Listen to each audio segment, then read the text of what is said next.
Hello everyone, welcome back to Out of Spec Guide. I'm Max. You joined me in a familiar driveway if you watched Out of Spec before.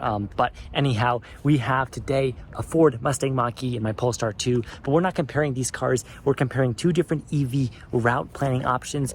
We've got Google Maps built into the Android automotive system in my Polestar 2, and we've got Apple CarPlay in the Mustang Mach-E. Supports Apple CarPlay's route planning, where when you plug in your phone, you can use Apple Maps and plan your charging stops.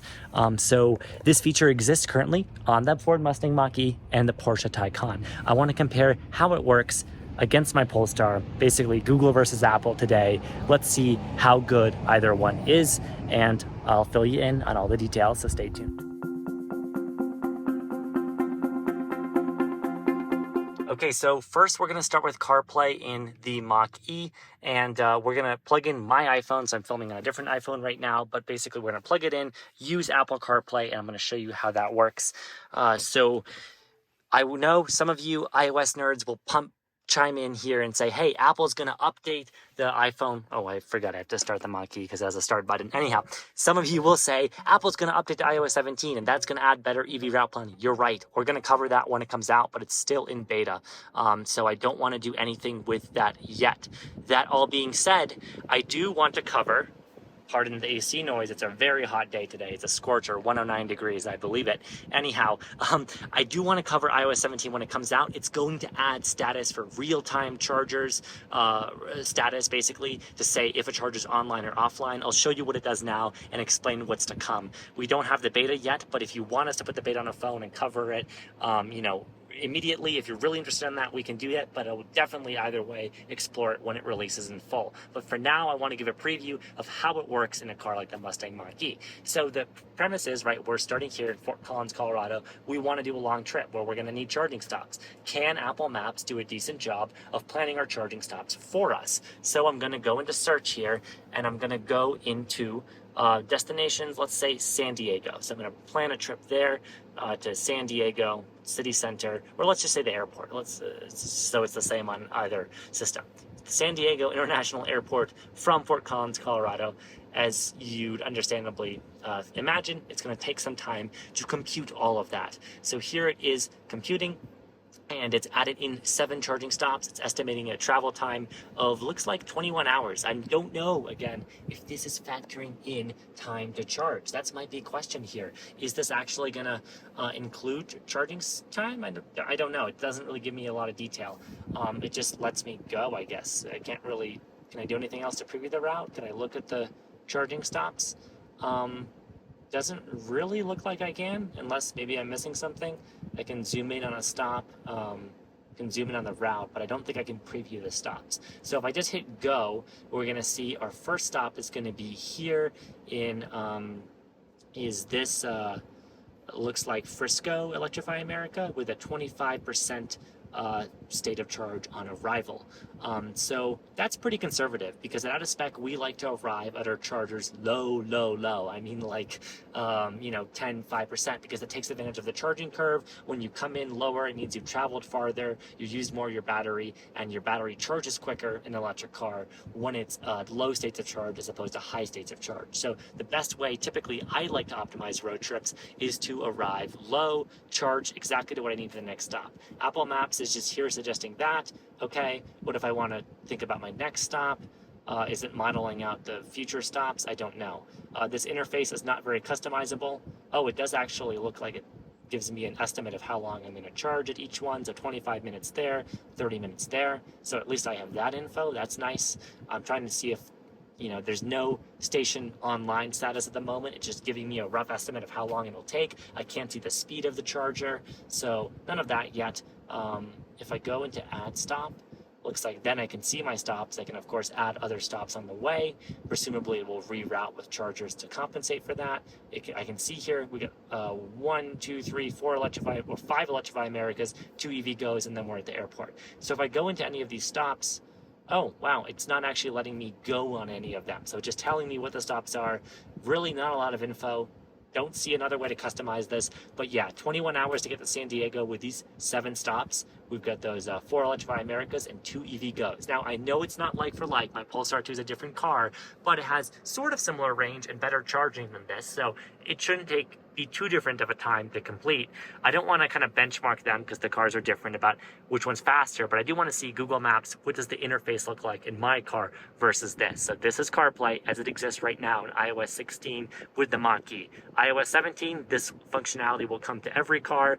I guess there'll be more models built in for different cars, because right now it only knows the Mach-E and the Porsche Taycan details, but Apple's going to work with more car makers, presumably. They're going to add the charger status. Can't wait to see how that improves. But let's see how Google Maps compares. Okay, I'm in my Polestar. Apologies if the AC is loud. It's very hot today. I'm going to try to crank it down a bit, but very hot day. I'm going to have the fans on. We have Google Maps built into this system, and this is what I've used on my own road trips. You can watch on this channel, actually. My girlfriend and I road tripped to Lake Tahoe, California from Denver, Colorado, and back in my Polestar 2. So you can learn about that experience and watch our two-part series where we recap that trip. But let's imagine this scenario where we want to go. We'll just punch in the destination, and it should do everything for us, to the San Diego airport. San Diego International Airport. Let's see what that is going to look like. So, take some time, of course, to compute the route. And actually, it's Google Maps, so it gives us very specific options. Let's just say the first point. I don't know. I mean, they're all within half a mile of each other. I don't think there's a huge margin of error here. So, when we're talking about a like 3,000-mile trip. So, it's like 1,140 miles to get there one way. It's computed 9 charging stops, so that's 2 more charging stops. That could just be because this car is a smaller battery. It's actually a little bit less efficient than the Mach-E, so I definitely have less range, so that's not surprising. It's actually saying 22 hours and 30 minutes, very similar time to the Mach-E, so just a little bit longer, and that could be believable, even though this car has quicker charging. The fact that this car has less efficiency and therefore less range doesn't surprise me. Also a slightly smaller battery. And then I can go into my route details. I love this in Google Maps. I can even set preferences for the payment I want to take, basically, like which networks I'm part of. I've got them all selected, but looks like I can customize that with a filter.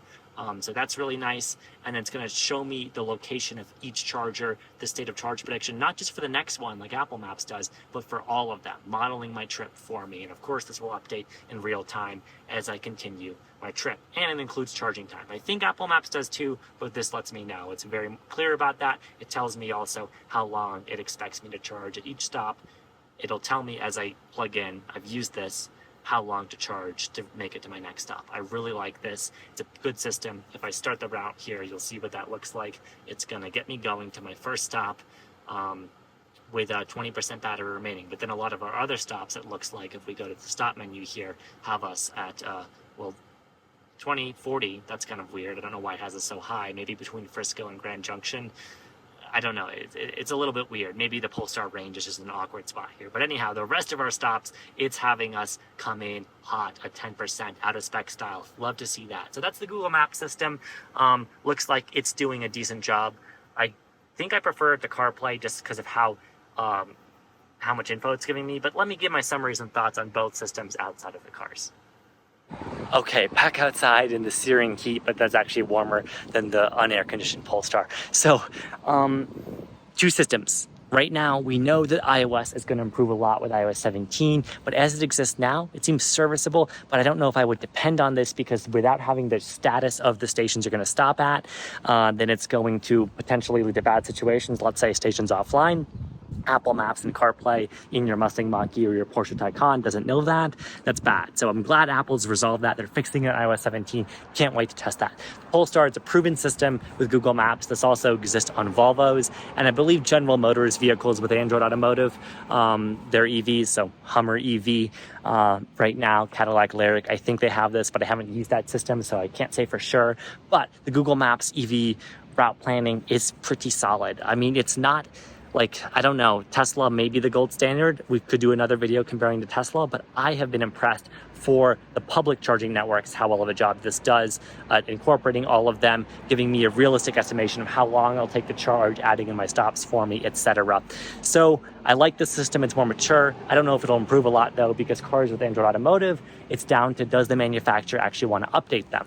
With this, a system like this, where I have Apple CarPlay on my phone, we know Apple issues iOS updates every year. As long as they're still interested in improving Apple Maps and CarPlay and the experience for EV drivers, who, as we know, that's a growing population, then I predict it will only get better and better.